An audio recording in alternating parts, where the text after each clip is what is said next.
Hello, beautiful people! I'm back! Happy New Year! Happy 2025!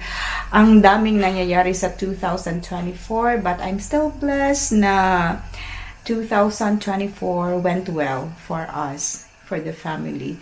But yeah, na-miss kong mag-update and hopefully 2025 will encourage me more to do videos and update my life here, no? Pero, yeah, ang daming nangyayari sa akin 2024, but still I'm blessed, and I'm blessed that I have my family with me.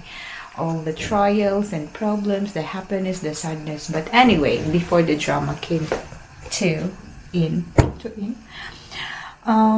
Yeah, I hope everyone have a lovely 2024, I would say, 2024, and I'm hoping that 2025 will bring us more blessings and more health to everyone.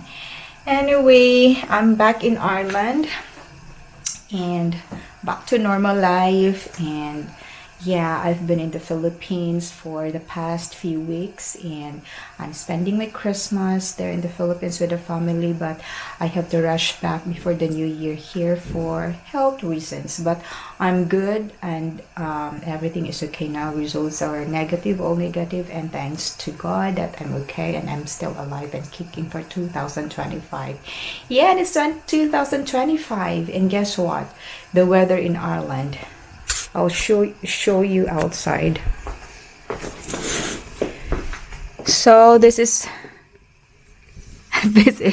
this is the weather at the moment. Yeah, it's been like a few days now. So school closed for 3 days now because of the weather.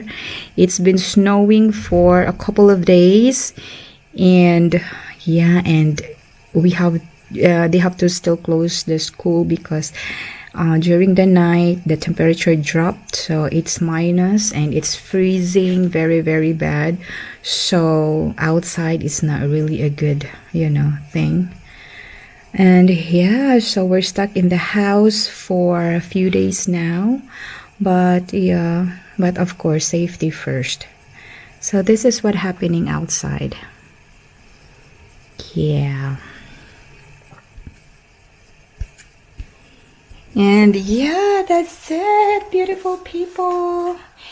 And I'm going to try to, I hope 2025 will going to encourage me to do more videos on my channel and update you my life, about my life. Not so interesting, but I'll try to maybe shoot more videos about, the where and about.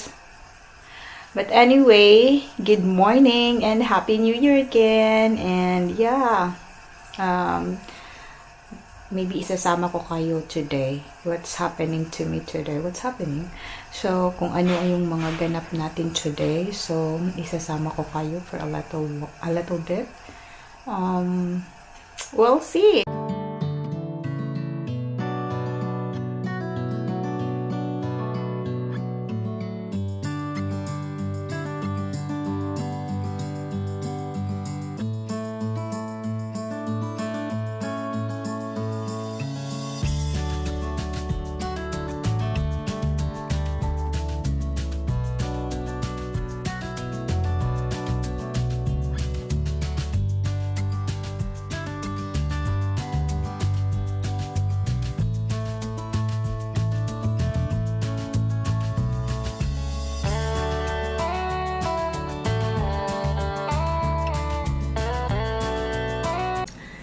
Hello!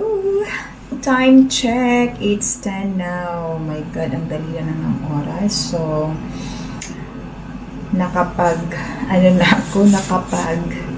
wash na. Ready for the day. My God, it's 10 of course. And normally kasi hindi kami nakapag-walk ng dogs for a few days now kasi nga sa weather. So, I'll make sure na every day lumalabas ako ng bahay for like 15 minutes, no, para makapag langhap po, para meron tayong fresh air naman at saka yung mga aso para makapag-ikot-ikot sila. Kasi mahirap mag-walking today, nowadays, kasi of the weather. The weather is so bad. And of course, safety first. So, every morning now, like, I'll make sure na meron kaming, not normally morning, but sometimes kung hindi kaya sa morning na super cold outside, gagawin namin before the sun set. So, parang 15 minutes outside is good enough kasi ang lamig na naman. So, yeah, I'm going out for 15 minutes para meron tayong fresh air at saka it's good for us as well, no? Kasi nandito lang tayo sa bahay. So, yeah, we're going out for 15 minutes. So, oh my god, it's really solid. This one, the ice, it's really not good. So, baka 5 minutes lang tayo dito sa labas kasi talagang hindi siya safe. It's -3 ngayon. So, talagang yung snow, talagang rock solid na talaga siya. So, talagang mahirap maglakad. So, hindi talaga safe sa labas.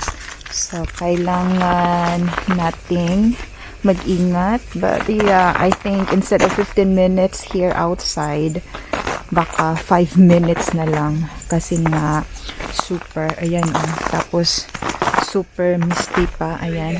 Hindi mo siya, ayan. Tingnan nyo. Tingnan nyo ang paligid, no? See? So, yeah, it's good for the dogs as well na nandito sila sa labas for like maybe 15 minutes para makapag-ikot-ikot. Pero talagang ang ginaw. So, kailangan natin mag-ingat kasi talagang rock solid na talaga yung snow.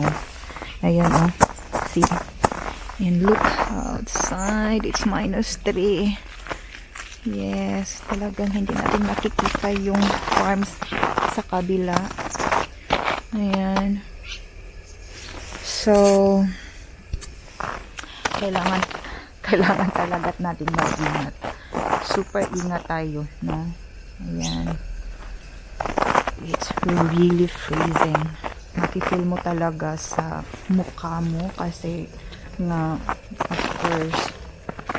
So, ayan, but not every year naman na ganito, no, sa Ireland. Since we moved here 2022, the last few years na winter, hindi naman ganito ka, you know, hindi naman ganito lahat. Kasi, last few years na winter, medyo mild siya. So, ngayon lang, parang merong storm, winter storm. So, yeah, ayan, meron akong walking body here. Susie! So, yeah. Ito yung nangyayari sa labas natin. Ayan. And, kasi hindi tayo lumalabas na for a few days now. So, kailangan natin i-start yung car as well. So, while we're here outside, magsa-start tayo ng car too. Para at least yung car, mainitan man lang. Yes, ito yung paligid natin. Ayan. Super. Let's start the car. Yung car, look at the car, it's freezing cold. Ayan. Let's start the car. Then, dyan muna kayo.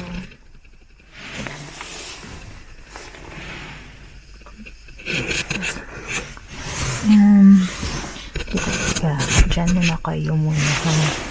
Start muna natin yung car.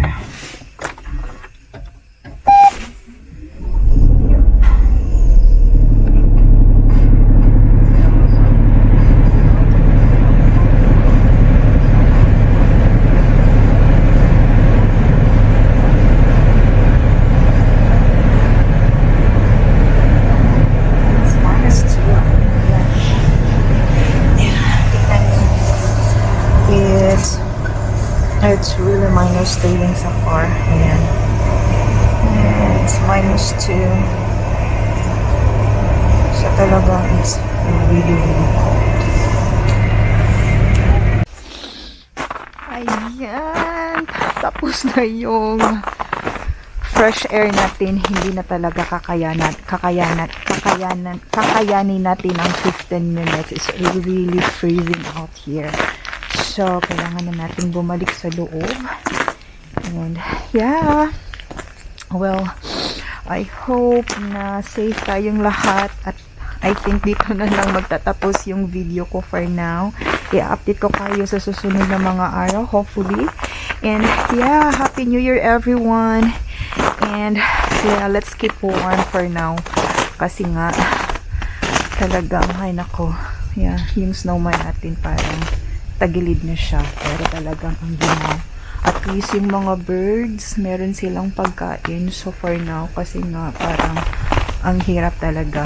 Yeah, and yes, be kind everyone. Be kind, beautiful people. Yun ang kailangan natin for now sa 2025. And yeah, hopefully 2025 will bring us more blessings to everyone. And yeah, be well, always be kind, and stay safe, stay healthy. Yeah, bye. Come on, move along. That's it, baby. I know you're on a roll, sweet honey. Let's take it real slow.